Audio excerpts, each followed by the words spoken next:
guys. Today's vlog is bibigay ako ng memory verse.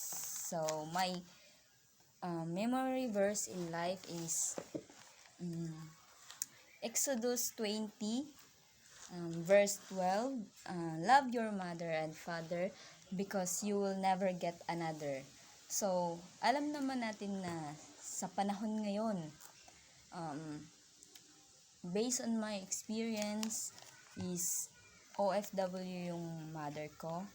Then, 13 years siya doon. 3 years old pa lang ako is iniwan niya na ako sa papa ko. So, yung papa ko yung nababantay sa akin. So, ang nangyari noon, syempre, malayo siya, hindi niya ako naaalagaan.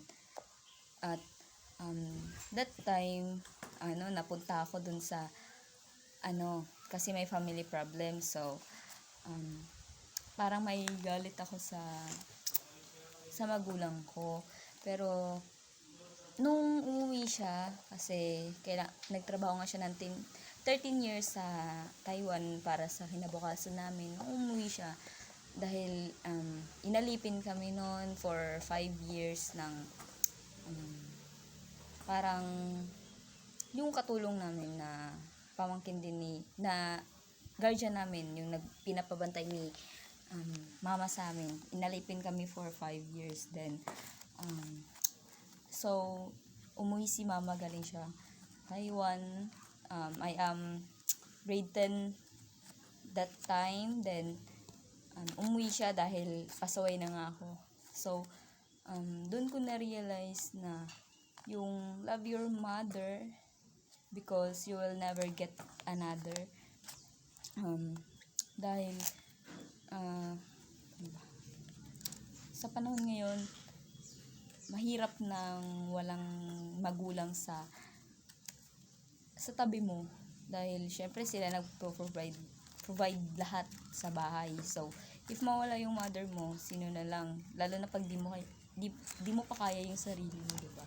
Tas yun, doon ko na-realize na mahirap pala walang magulang sa tabi. Pero naging independent naman ako kasi lumaki naman din ako na hindi ko siya kasama. Pero yun nga, sa buhay natin, hindi naman maiwasan na mayroon tampuhan, ganun. Pero okay naman na din for now kasi kasama ko naman na din siya. So, lagi lang natin iisipin na sa buhay natin, kailangan natin mahalin ng ating mga magulang kasi sila ay simulat bata pa tayo, sila yung nandyan para sa atin. Even hindi man lahat ng tao magkakaparehas ng sitwasyon, pero yun ang realidad ng buhay na hindi ka aangat kung hindi mo igagalang yung magulang mo at hindi mo sila minamahal. Syempre kasi Bible said, 'di ba, na ang sino mang hindi lumingon sa pinanggalingan hindi makakaroon sa patutunguhan, hindi makakapunta sa paroroonan, 'di ba? Kaya love your mother and father always, even hindi sila perfecto na magulang din kasi tao lang din naman sila, nagkakamali din.